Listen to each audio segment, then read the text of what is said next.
And we're live. On. Thanks, Kayla. And thank you, everyone, for attending the DevOps Evening and Weekend Charlie Platoon's graduation and final projects showcase. My name is Julius, and I am the lead DevOps and Cloud Engineering instructor at Platoon. I would like to thank our whole team, our volunteers, teaching assistants, and board members who work so hard behind the scenes to make Platoon's DevOps Evening and Weekend program such a success. And it is the support from these volunteers that helps provide real-world industry learnings and experiences to our graduates and prepare them for successful careers.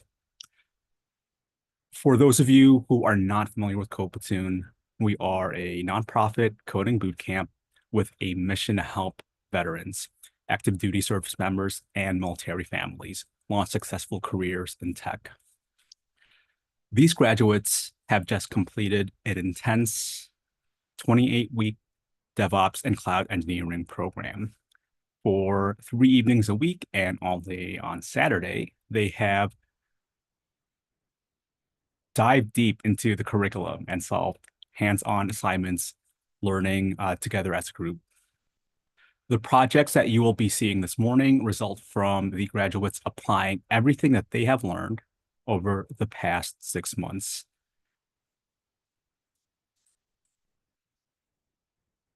We will now move into our presentations, and after each presentation, we will open the floor for a brief few minutes for questions. So feel free to put those in the comments during each presentation. Our first team is Team Bonsai. Team Bonsai will be sharing their project, a fully deployed e-commerce platform dedicated to the beauty of bonsai. It was built by our students during the full-time immersive program, and they have used their learnings in the DevOps curriculum to build an infrastructure around it, fully deploying the application. Let's take a look.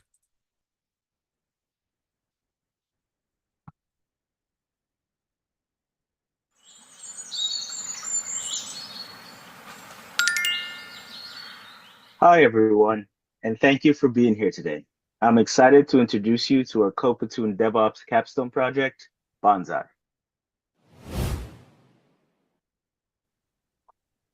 Here's a quick overview of what we will be covering today as we walk you through our project. We'll start with a brief introduction, who we are, the inspiration behind Bonsai, and the core features of our full-stack e-commerce platform. Then we'll walk you through a high-level overview of our architecture. Next, we'll explore the DevOps lifecycle, from containerization and infrastructure as code to CI/CD pipelines, and how we move from local development with Minikube to cloud deployment on EKS. This section focuses on how we made our system secure, scalable, and stable. And in conclusion, we'll wrap up with lessons learned and key takeaways.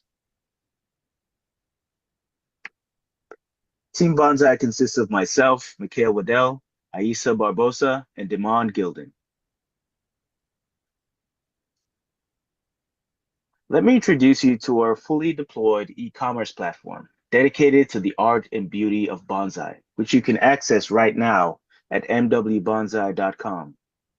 This application was developed by myself and fellow teammates during Platoon's full stack immersive program.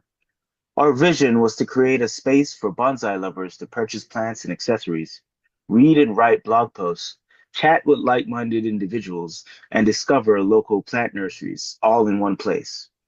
It's a platform that blends the essence of nature with clean, minimalist design to deliver a serene, peaceful, and intuitive experience. The homepage welcomes users with soft gradients and an elegant layout, enhanced with smooth CSS transitions, subtle animations, and paginated content that guide the eye and create a polished, immersive feel. From there, users can explore a curated list of products, add items to their cart, read reviews to help guide their choices. Now that you've seen the desktop experience, Let's take a look at how that same journey is beautifully translated to the mobile view.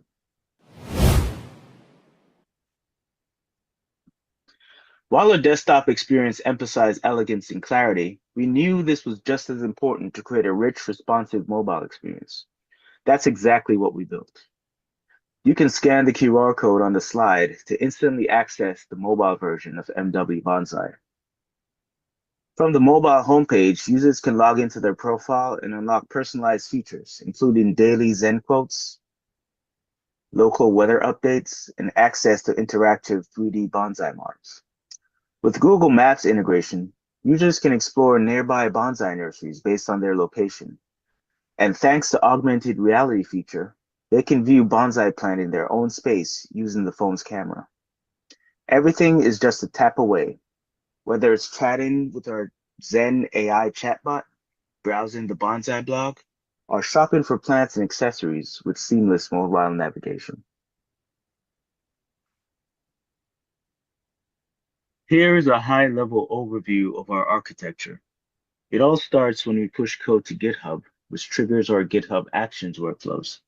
These workflows build Docker images for both the front end and back end, then push them to Docker Hub. At the same time, our infrastructure code uses Terraform to provision AWS resources like EKS, RDS, and S3. Before deploying to the cloud, we test everything locally using Minikube.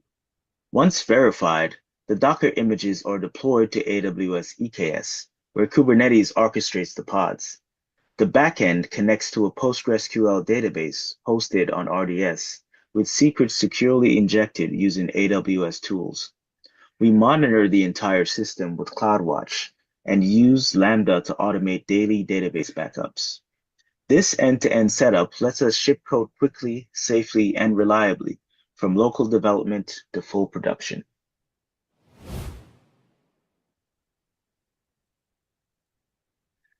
CI/CD is a core practice within DevOps. CI stands for continuous integration, where we write, test, and build code, while CD stands for continuous deployment, where we release, monitor, and operate it in production. It's all about automation and feedback. We start by planning tasks and writing code. Our team uses GitHub projects to organize everything and keep track of progress. Once code is pushed, our GitHub Actions workflows kick in. They build Docker images and run automated tests to catch any issues present in the code. If the tests pass, we release the app. Updated containers are deployed to AWS EKS with no downtime and no manual steps. Once the application is deployed, we shift into the operate phase, ensuring it runs smoothly in production. This includes managing, scaling, and logging, and system health. We use Kubernetes to handle container orchestration, auto-scaling, and load balancing, while CloudWatch helps us monitor things like CPU usage and errors in real time. Automated alerts notify us immediately if anything goes wrong, allowing for fast response and minimal downtime. DevOps is a loop. It never stops. Every change goes through this cycle, helping us deliver high-quality features again and again.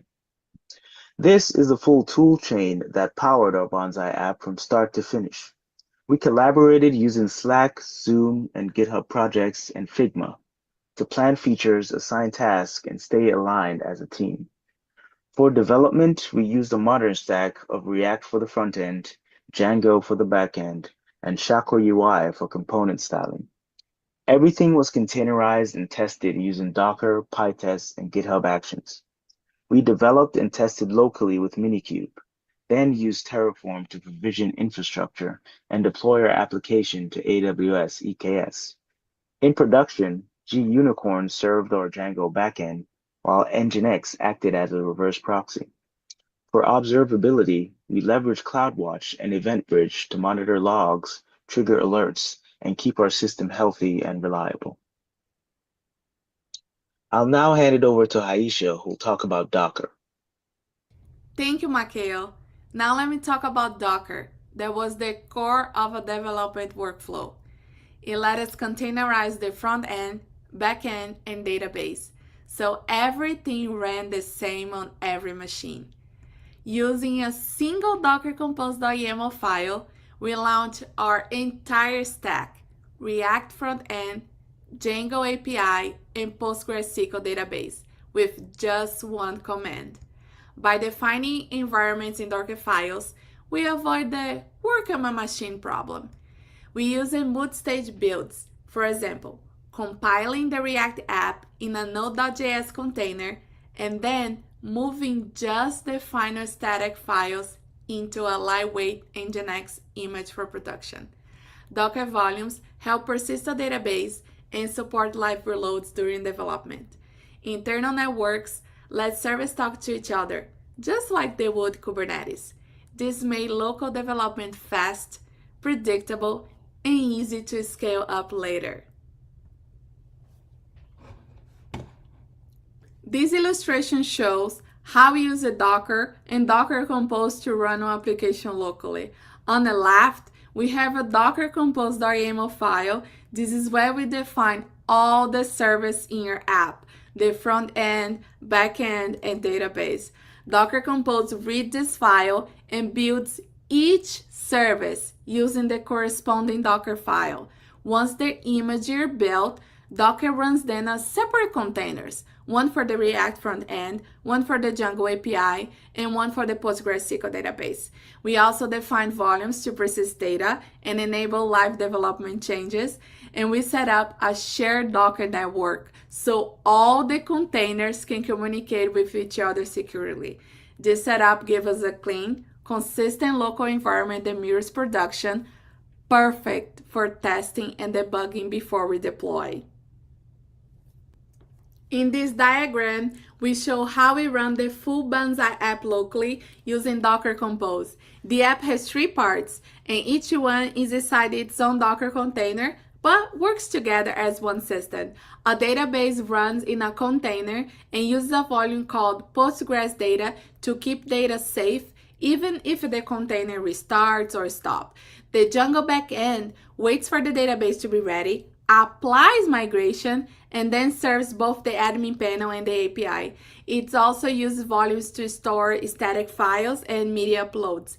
The front end is built with React and served through Nginx. It handles UI and sends API calls to the backend. All containers are connected through a shared Docker network called App Network. This allows services to communicate securely without exposing unnecessary ports to the host. With one command, Docker Compose up, we got a working full stack app locally. It's clean, easy to test, and a great step before deploying to Kubernetes. Now let's talk about Minikube and Kubernetes. Minikube gave us a local Kubernetes cluster to test the full app, front end, back end, and database without using AWS. We deployed the entire stack and verified how pods, service, and volumes work together, making sure everything was ready for EKS. Since Minikube doesn't have a built-in load balancer, we use a port forwarding to open the app locally. We tested storage by using persistent volumes, which help validate media uploads and static file handling. This setup mirrored a real Kubernetes environment, helping us test safely before deploying to the clouds. This diagram shows how we run a full-stack Banzai app locally using Minikube. On the left, our local machine connects to the cluster using port forwarding. Inside the cluster, we have 3 main services: front-end, back-end, and database. Each service was created as a Kubernetes deployment, and they each have pods and a service that handle traffic inside the cluster. The front end is a React app served through Nginx. The backend is Django, which connects to a Postgres database. We also mounted persistent volumes to handle the media files, static content, and database storage, just like in production. Everything is organized inside a Banzai namespace to mirror our AWS setup and keep things clean and modular. Now, I'm going to hand over to Demand. Okay, thank you, Aisa. Hello, my name is Damon, and I will review our CI/CD pipeline for the Banzai application. We use GitHub Actions to automate everything from our code pushes to the testing and deployment of our application. This saved time and reduced human error. Each portion of our project, back-end, front-end, as well as the infrastructure, had its own YAML workflow file, making the process of version control easy and repeatable. We connected GitHub Actions to Terraform, so changes to our infrastructure files automatically updated AWS resources like EKS, RDS, and S3. Our pipeline builds Docker images, tags, scans, and then pushes them to Docker Hub. Finally, they are deployed to Kubernetes. All of this is done in separate stages. All sensitive credentials like AWS access keys and database passwords were stored securely in GitHub secrets and Kubernetes secrets and were never hard-coded. This diagram shows our full CI/CD pipeline, and all of this was managed in one GitHub repo. We have 4 GitHub Actions workflows: front-end, back-end, infrastructure, and deployment. When code is pushed to the repository, the front-end and back-end workflows run tests, build Docker images, tag them, and push the images to Docker Hub.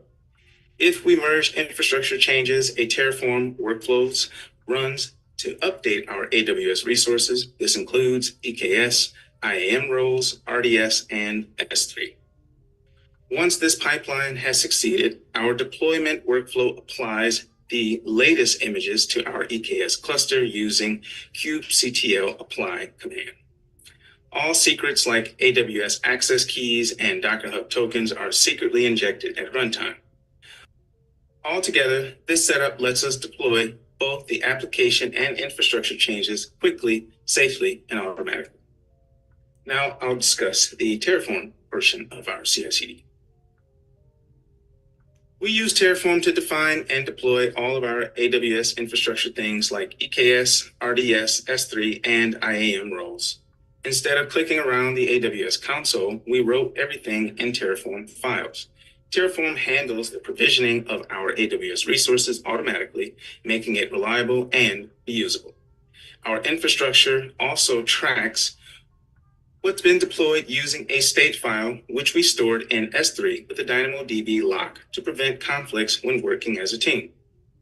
Our setup is modular and reusable. We use variables to make the same code work across dev, test, and production environments. Terraform is integrated into our CI/CD pipeline, so any changes we push to our infrastructure code automatically runs the plan and applies them through GitHub Actions workflows. Now I will discuss the EKS portion of our CI/CD pipeline. To deploy our Bonsai application in the cloud, we use AWS EKS, a managed Kubernetes service that handles most of the heavy lifting for us. We provision EKS cluster, IAM roles, RDS for the Postgres SQL database using Terraform. Our front end and back end run inside Kubernetes pods, and we expose them securely using an AWS load balancer and ingress controller. Everything runs inside a dedicated namespace for the Bonsai project, and we added role-based access control to keep things secure. Finally, we added auto-scaling for both the front end and back end pods so the app can handle more traffic when needed and scale down when things are not as quiet. This diagram shows how we deployed our Bonsai application to AWS using Kubernetes on EKS. So, how does it work? Well, the user's traffic hits the AWS load balancer, which routes it to our Kubernetes ingress controller. From there, traffic is sent to the front end or back end pods inside the Bonsai namespace. We use secrets and config maps to securely inject environment variables like database credentials.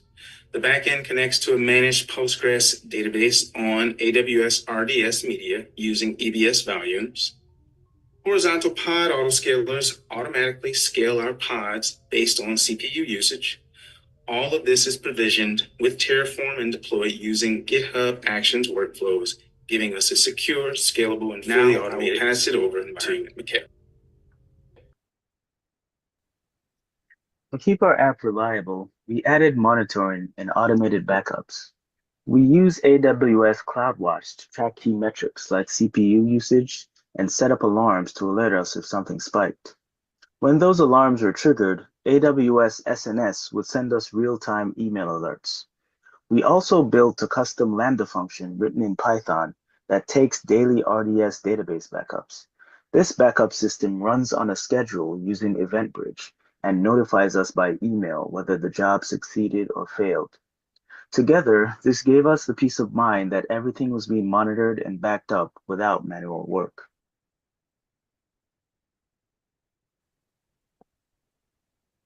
One of the toughest parts of working with AWS EKS was getting IAM permissions configured correctly. It forced us to slow down, dig into the AWS documentation, and truly understand how IAM roles interact with both EKS and Terraform.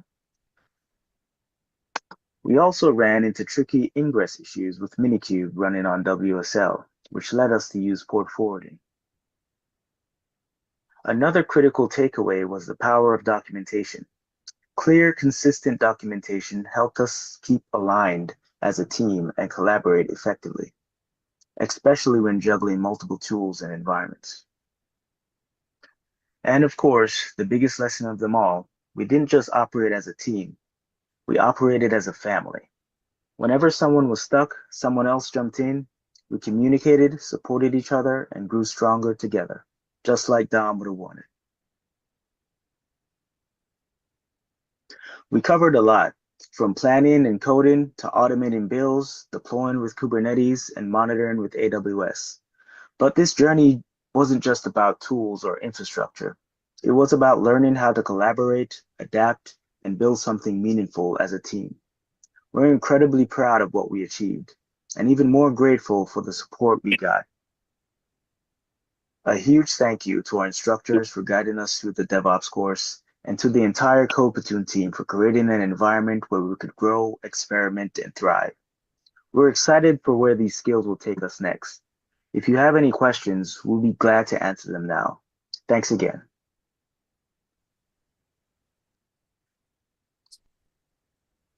All right, thank you so much, Bonsai team. We did get some questions, so I will give those over to you right now.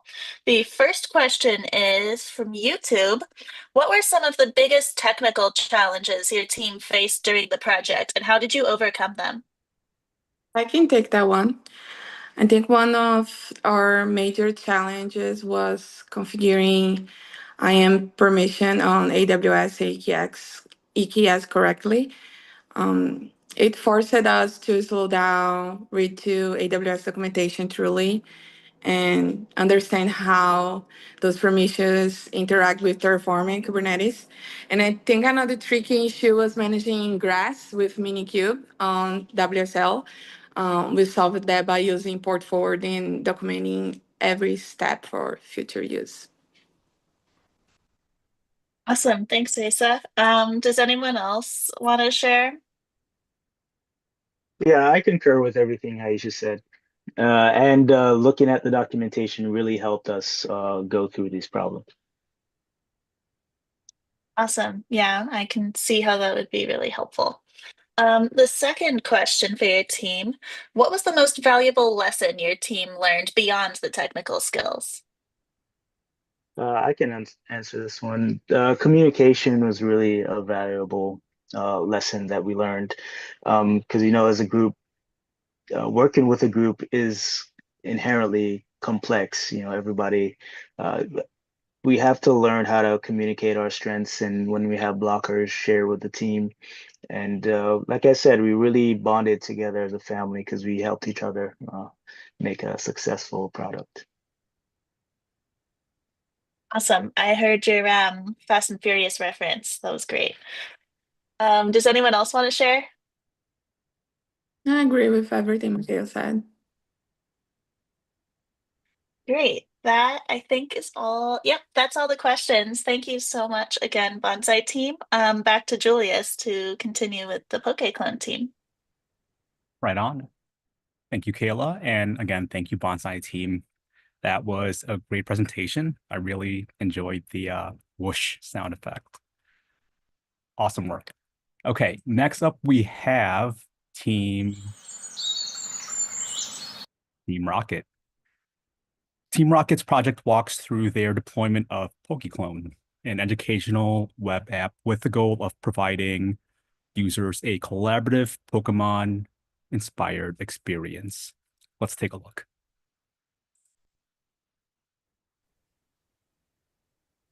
Hello, everyone. Welcome to today's Team Rocket's PokeClone presentation. So our application, PokeClone, is a Pokemon-style web game where users can sign up, collect, and battle Pokemon. It uses React for the front end, Django for the back end, and PostgreSQL for data. Everything runs in Docker and is managed with Amazon EKS with a fast, lightweight front end served by Nginx. So we're going to be going over an overview of our project.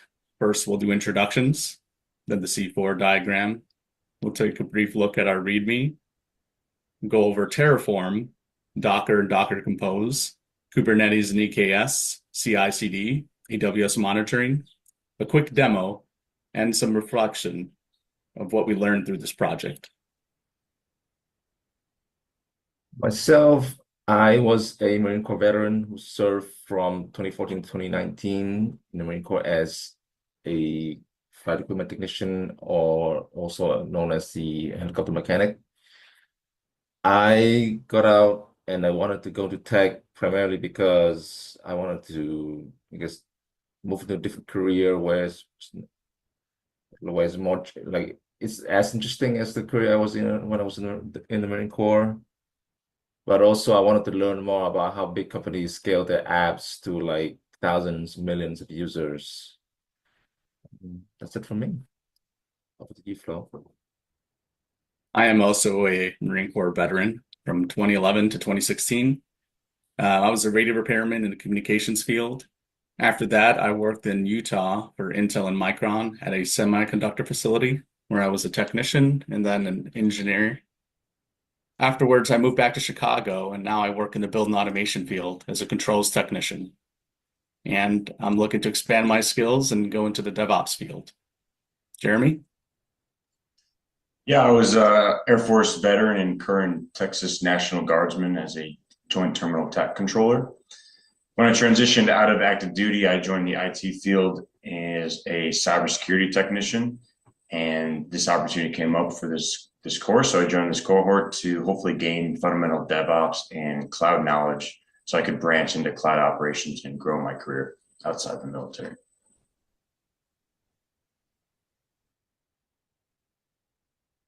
Hello, everyone.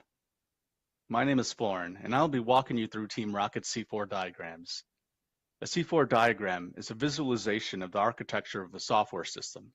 We chose to use this method because sometimes it's easier to picture things rather than read or hear about them. C4 diagrams were created by someone named Simon Brown, and it gets its name because it has 4 levels of abstraction. Level 1 is a context diagram. It shows the system as a whole and how it interacts with users and other systems. Level 2 is a container diagram. This helps visualize a system into high-level containers like applications, services, databases. Level 3 is a component diagram. This is when we start zooming into a container to see how their internal components work together. I will be covering levels 1 through 3. Later on in our presentation, we'll see some examples of level 4, the code diagram. What we have here on the screen is essentially a bird's eye view of our software system. We'll start up here in the right-hand corner.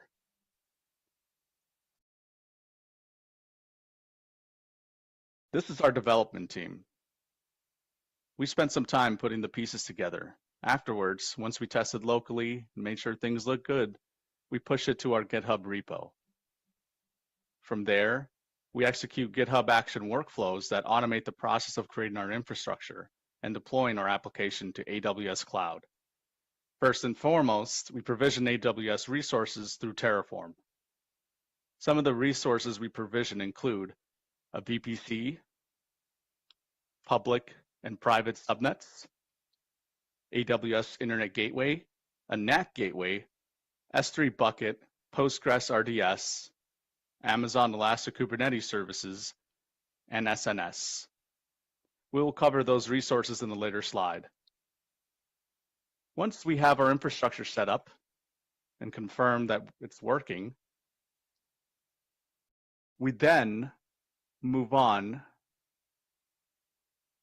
to the next part of the workflow, which involves building and pushing both our front end and back end images to Docker Hub.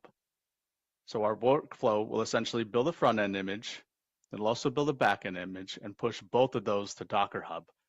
From there, our Amazon EKS pulls those images to create the front end and back end services.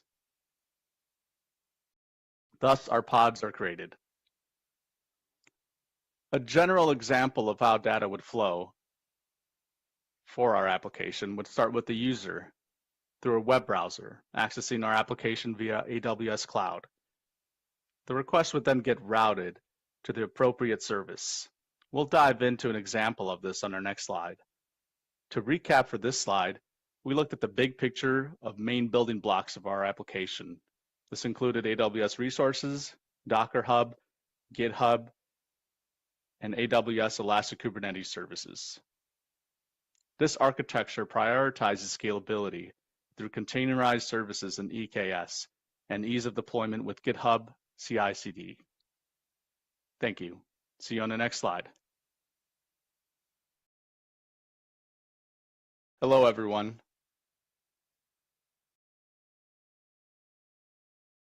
Hello again, everyone. In this C4 diagram, we will be drilling into a closer look into how our data flows in our application. But first, let's go over some of the components that make up our database, front end, and back end pods. We decided to choose a Postgres database because it's open source, free, and fits well with the existing application that we utilized. Our front end pod contains React, Nginx, and Alpine components. Our backend pod contains Django, the Django REST framework, JUnicorn, and Alpine components. We'll be getting into a little bit more of the details for these components on the next slide. On the left-hand side, we can see a user utilizing their web browser to access our application.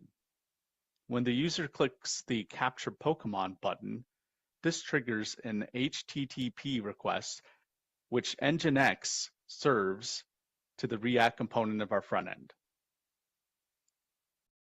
An HTTP request is simply a message sent by a client to a server asking for a resource or action to be completed. So essentially, this request gets routed to our Kubernetes front-end services, and then it reaches a front-end pod. From there, an HTTP post call is generated, and that gets routed to our Kubernetes backend services and eventually reaches a backend pod. An HTTP post essentially submits data to a server.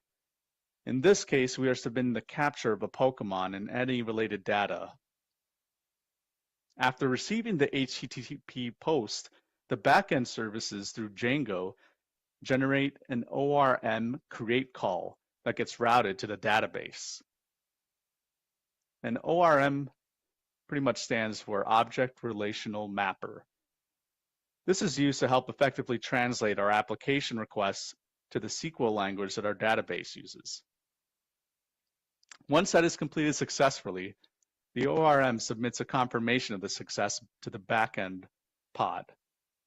The backend then sends an HTTP response to the front end. The front end then adds the new Pokemon to the UI list. And then the user sees a confirmation of the new Pokemon added to their Pokedex via their web browser. All of this occurs in a matter of moments. Think about that the next time you're clicking around on a website. Anyway, let's take a closer look into these front end and back end components.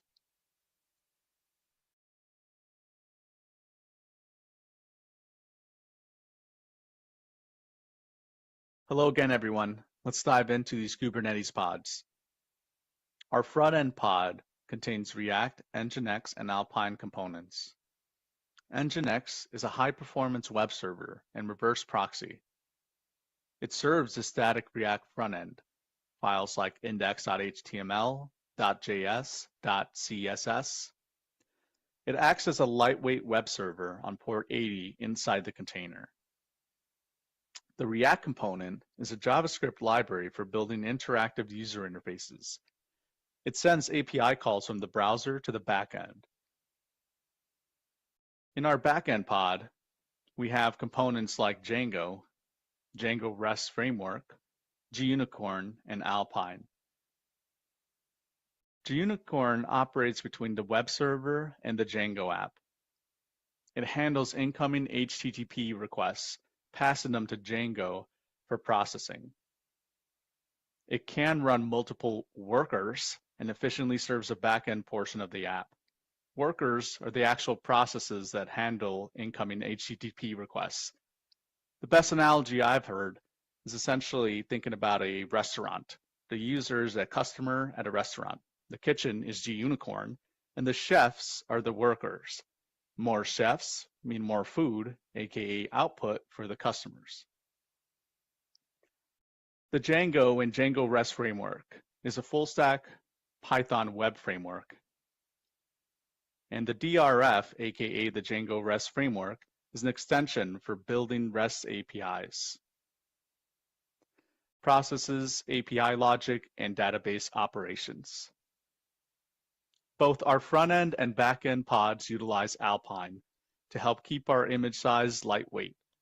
This helps performance and even security since it reduces vulnerabilities by reducing potentially vulnerable libraries. We have to give credit where credit is due. Thanks to the Kubernetes service, we have a stable network endpoint that routes traffic from the front-end pods to the back-end pods. The Kubernetes service also helps ensure load balancing, reliability, and scalability within our cluster. Well, that's it for C4 diagrams for now. Next, we'll check out the README with Jeremy. Hello again, everyone. Let's dive in. Following Flo's explanation of our C4 diagram, I'll go over our README. This is helpful for other DevOps engineers to follow in the future. In our PokeClone deployment guide, we've included all necessary files, folders, and overall structure of the application to follow. At the top going down, we started by creating the Terraform files to provision all the necessary AWS resources to host and run the application. We then created the Docker images, which are pushed to Docker Hub to be pulled from later. After, we initialized our GitHub continuous integration and continuous development through a workflow.yaml file in a .github/workflows directory. Proceeding through, since we're using GitHub as our main repository, we have to push our secrets under our repository settings. And finally, to run our application through containers, we used Kubernetes to create the necessary containers for provisioning the backend, front end, and database resources.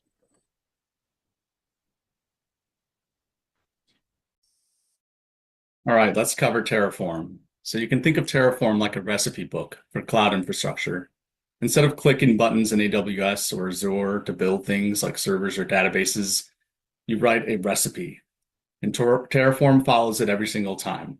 You can share that recipe, store it in GitHub, and update it when you need to change something. Some of the benefits of using Terraform include the fact that it's code-based, which means the infrastructure is saved in files, like the recipes we talked about. Terraform can be used on AWS Azure and other cloud providers. Consistent environments, so no more, it works on my machine. Everything is built the same way every time. Safe changes, so we can preview changes before they happen, so you don't break anything by surprise. And Terraform also knows which resources to build first and in which order. So on the left-hand side, you can see a screenshot of our Terraform files that we used to create our infrastructure. On the right-hand side is a screenshot of our GitHub action workflow, where we run Terraform init, plan, and apply. So let's review some of our infrastructure. As I mentioned earlier, we have a VPC. You can think of this as our own private network inside of AWS. It gives us a secure environment to launch all of our cloud resources, isolated from everything else on the internet. Inside the VPC, we have public and private subnets. To control what can talk to what, we use security groups and route tables. Security groups act like firewalls, defining what traffic is allowed in and out. Route tables decide how traffic flows between subnets and out to the internet. So how do we actually reach the internet? Well, we use AWS's Internet Gateway that's attached to our VPC, and that allows resources in public subnets to connect to the internet. But what about the resources in the private subnets that need to reach the internet? That's where our NAT Gateway comes in. The NAT Gateway essentially allows resources to make outbound connections without being exposed to incoming traffic. We also use an S3 bucket, which serves as kind of like a storage service, like a cloud hard drive where we store things like Terraform state files, static assets, or backups. For our database, as I mentioned earlier, we're using Amazon RDS running Postgres. It's a managed service, so AWS handles patching and backups. We just connect to it from our backend and store all the app data there. And to deploy our containers, front end and back end, once again, we use Amazon EKS, which is essentially Amazon's Kubernetes service. It gives us a powerful way to scale, manage, and automate our container-based applications. Finally, we use SNS to keep us in the loop. Whenever something important happens, SNS will send out alerts via email. Altogether, these services give us a secure, scalable, and automated cloud environment for our full stack Poke Clone app. Moving on to our Docker images, one for the back end, one for our front end that our Kubernetes will be able to pull from. The Docker file on the top left shows how to set up the backend API server, which uses Django and served with gUnicorn. We are utilizing gUnicorn for its better performance and scalability by having Python Alpine as our lightweight base code for an efficient image size. The Docker file on the bottom right shows how to set up the front-end web application, building off the React app and served with Nginx. We chose this because it is highly optimized for delivering files of HTTP, and we recommend writing a multi-stage build to ensure the final image is small and ready for production. This has no unnecessary building tools or source code added.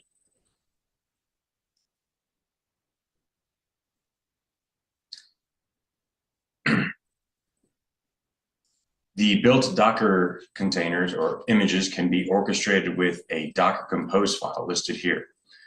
This is great for managing the front and back end together through creating a private network with an added Postgres database, which will make testing and made testing much easier and deployment for more consistent deployment while saving time for developers to bring the application online for the company.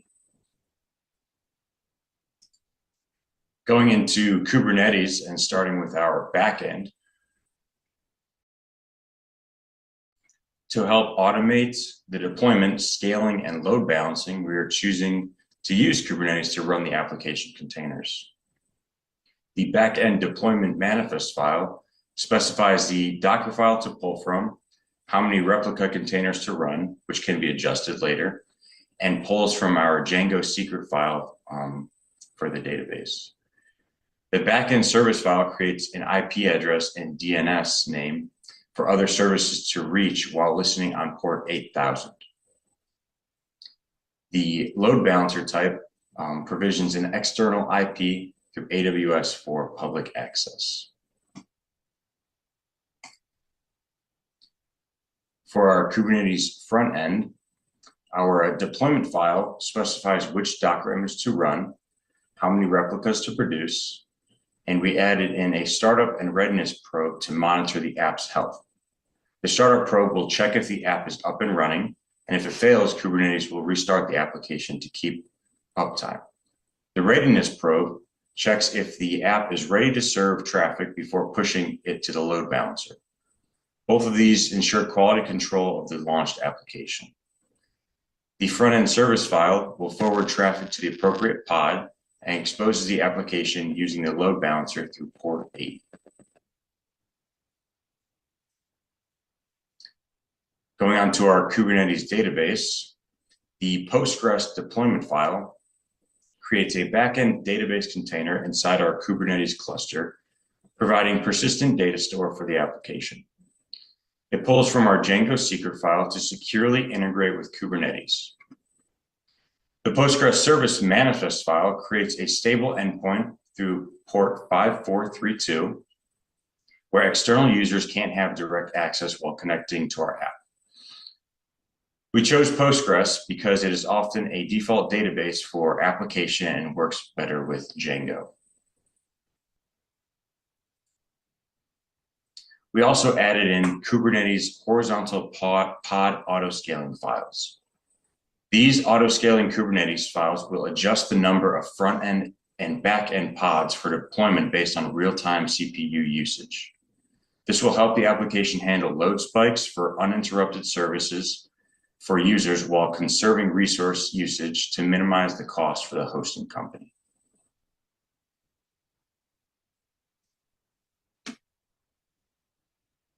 We are using GitHub Actions for continuous integration and continuous delivery. We have primarily 3 GitHub Action jobs that will provision the infrastructure, build Docker images for the Pocket Clone app, and deploy the images to an EKS cluster on AWS.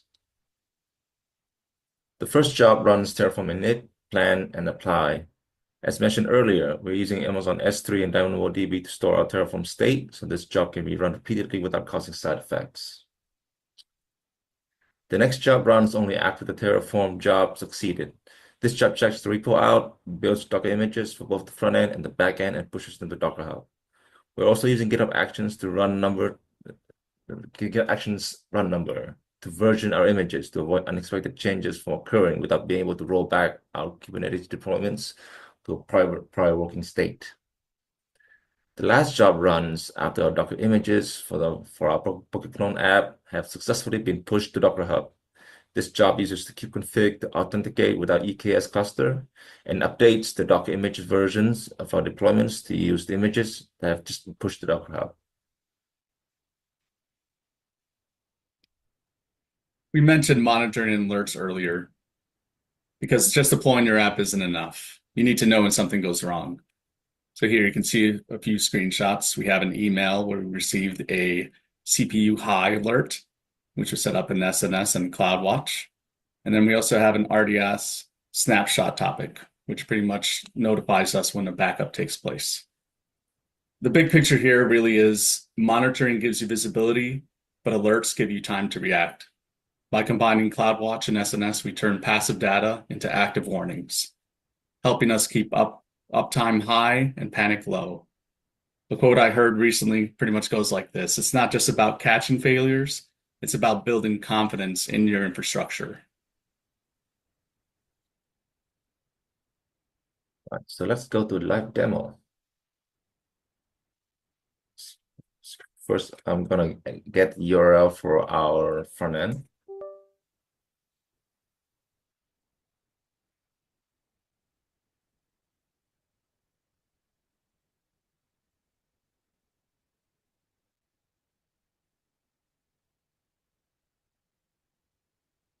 So we're going to sign up.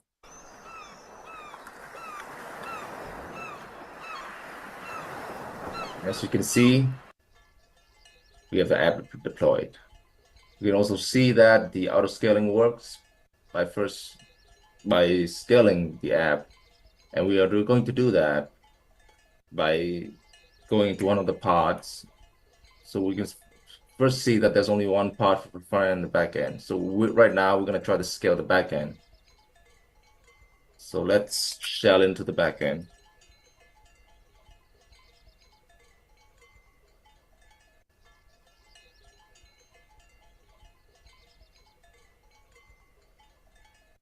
So you see this is stress.sh script file. And if we look at the content of this file, it's basically an infinite loop. And this loop will increase CPU utilization for us. So let's run this file.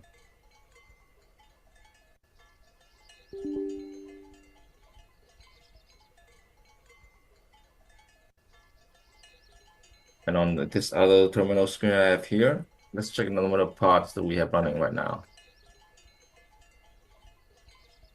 keep watching it.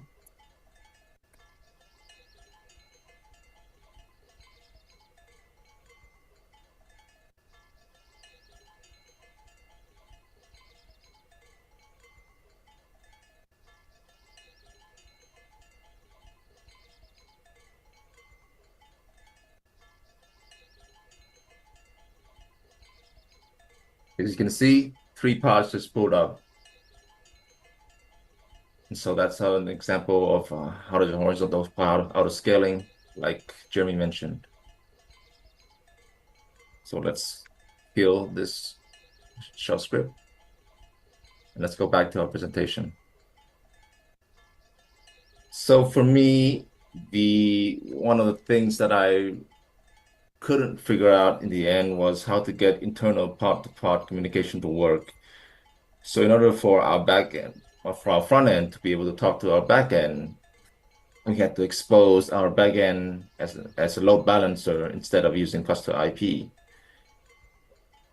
And that gives us a public IP, which the front end uses to talk to the backend. But ideally, the front end should just be able to talk to the backend since they're both on the same network in Kubernetes. But we haven't been able to figure out how to get that working. I pass it to Flo. Yeah, so this is definitely my first experience working in a group for programming related projects. I'm definitely a newbie. It is a little bit difficult working from solo to dividing up work with team members. That did take some getting used to. However, I think we eventually found our tempo, and in some ways it made the project much easier to do. The collaboration and sharing aspects of the DevOps CAMS model really came into play. The collaboration aspect, of course, working with both Andy and Jeremy throughout the project. I learned something new from both of them. I definitely saw the value in working together on a programming project with team members. Looking back on some things that I would do differently on my part, I ended up adding some more AWS resources through Terraform in the middle of the project. I could have probably planned ahead of time to add these SNS topics. So this caused some issues, but we were able to work through them. So I really enjoyed this project and working with my team members. Going off what they just said, working with Andy and Flo as a actual development team was a great experience, especially for me. Pulling, pushing, merging changes, and managing branches in a GitHub repository in a semi-pseudo enterprise environment was very good knowledge to see how it could possibly work when you get to a company and an actual DevOps team and how everyone can work towards the greater goal. And then really combining all the knowledge from each module throughout the entire DevOps cohort and then putting the pieces together in the development team. I think it was a great capstone experience and really, meshed all the knowledge that we have together into a final product that we can bring to future employers. That concludes the end of our presentation. Thank you, everyone.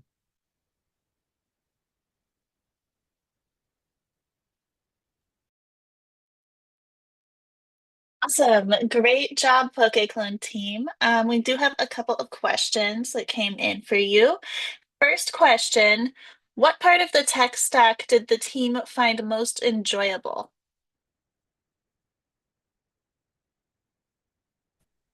I guess I'll go ahead and start. This is Flo over here. Without a doubt for me, I think it'd have to be the AWS Elastic Kubernetes services. When we first started learning about Kubernetes and Amazon EKS, it really opened my eyes to why it's so popular and so much easier to use when deploying and scaling applications. It takes a lot of the manual work out of the equation. Things like scaling, load balancing, and restarting apps when something goes wrong. That takes a lot of the manual work out, so then you can kind of focus in on some other problems. And yeah, that would probably be my favorite thing about the tech stack. Going off what Flo just said, for me, it was really integrating the infrastructure that we're using, like Kubernetes and Docker, into AWS and how it can be a seamless or not so seamless transition. But when you get everything flowing, it works a lot better when you're using, AWS. Awesome. Thanks for sharing. The next question, what was the weirdest or most unexpected thing that broke, and how did you figure it out, especially with not as much experience as a group?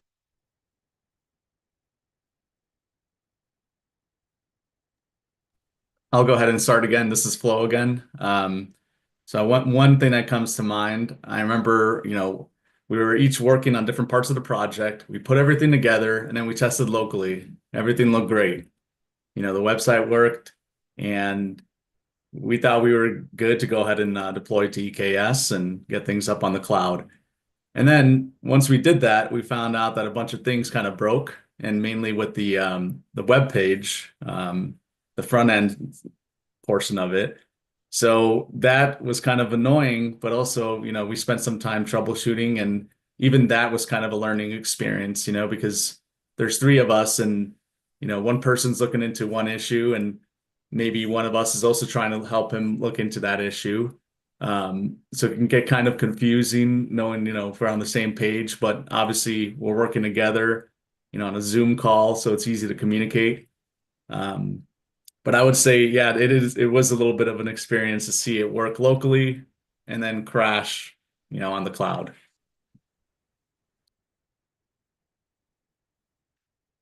Thank you.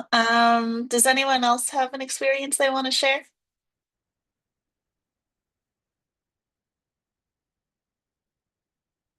Awesome. Let me check for any last questions. Oh, is your site deployed? And if so, can you share a link so folks can go check it out?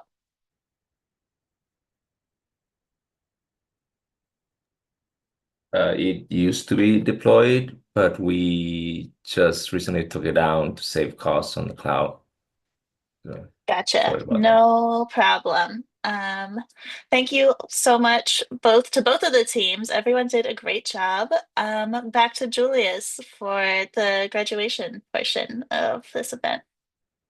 Right on. Thanks, Kayla. Yes, again, great work, everyone. And yeah, Kubernetes can get very expensive, so it was pretty smart to take the app down. If I can actually ask a question, and I want to open this up to both groups. I know one of the concerns that folks had early on was how you all would get together and work on a single project like this. So I want to know, what were the challenges of figuring that out, and what were your strategies for divvying up the tasks?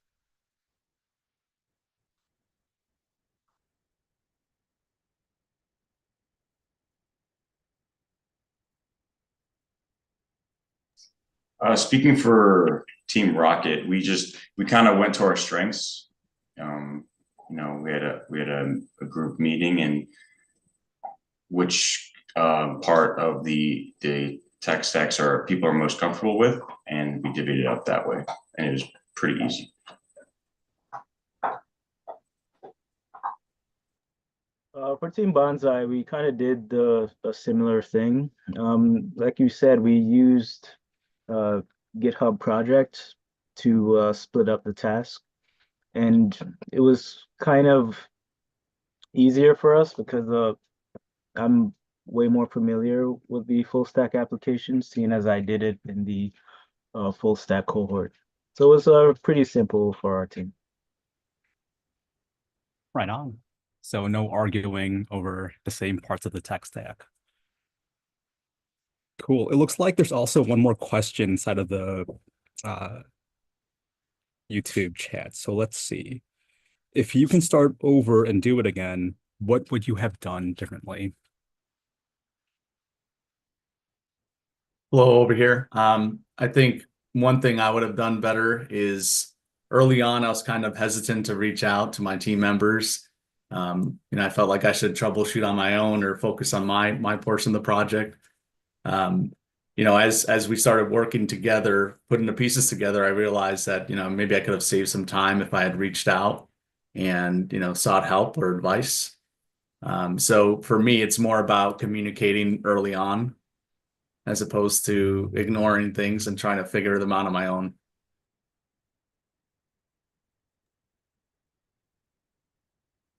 For Team Bonsai, everything went extremely well. So I think this is the best outcome we could expect for our team. Good stuff. That's awesome to hear. Sounds like there were great learning experiences across the board. Okay, so this concludes the presentation portion of our program, but there are still a few things left before we conclude. We would be remiss if we didn't acknowledge the hard work and long hours Hello, everyone. and by our TAs, Stephen Sun and Philip Basti. This batch of TAs has been a pleasure to work with. They put in so much of their time, effort, and care to help the students work through challenges and grow as a result. So thank you both for all your hard work and dedication to the success of our DevOps evening and weekend Charlie Platoon students. Now we'll open the floor for class instructors to say a few words. Preston and Reno aren't here, but Chandra did provide a video for us. So let's take a look.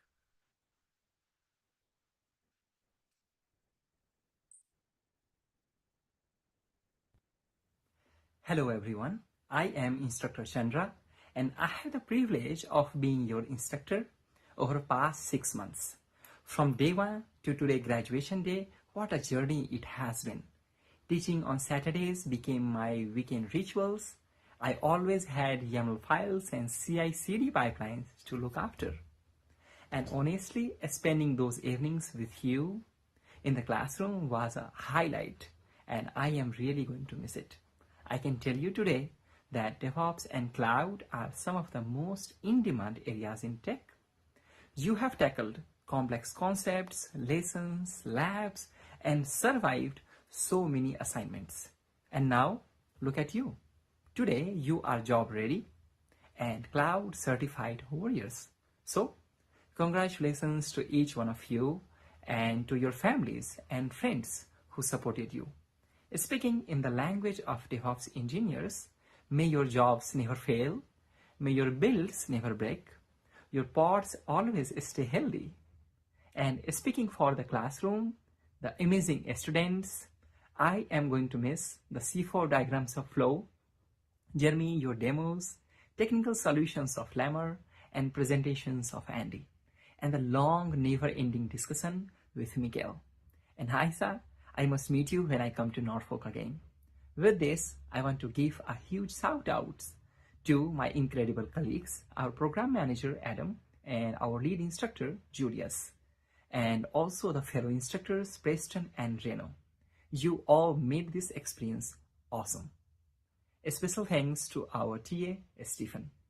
And of course, thanks to the entire Code Platoon family and our sponsors.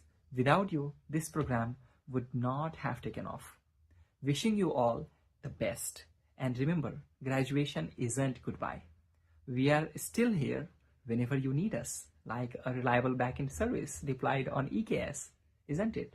So with this, thank you all. I wish the great success to all of you. Stay in touch. Just send me a hi whenever you need anything from us. With this, thank you again. Congratulations on your graduation. Thank you. Right on. Very beautiful words by Chandra, our senior instructor. Too bad he couldn't be here. There's a massive time difference. He is sharing that video with us from India. What I would like to say is the DevOps and Cloud Engineering program is not an easy program. So I very much appreciate everyone for their commitment, for working through all of our challenges together. DevOps, being more of a philosophy than a science, covers a broad range of topics. Our curriculum is densely packed, requiring the students to learn a number of tools, platforms, skills, and concepts, from systems and development to automated workflows and delivery pipelines, to building fully scalable cloud architecture. And As an evening and weekend program, the students must maintain both their motivation and commitment as they take on an additional 20 plus hours per week while juggling family and full-time responsibilities. And they've persevered through the program for a 6-month-long stretch. Seeing these students grow and excel in their capabilities, both technical and soft skills, has been very enriching. It's been an honor working with this class and with everyone at Platoon. And we've learned as much from them as they have from us. Now, with our closing ceremonies,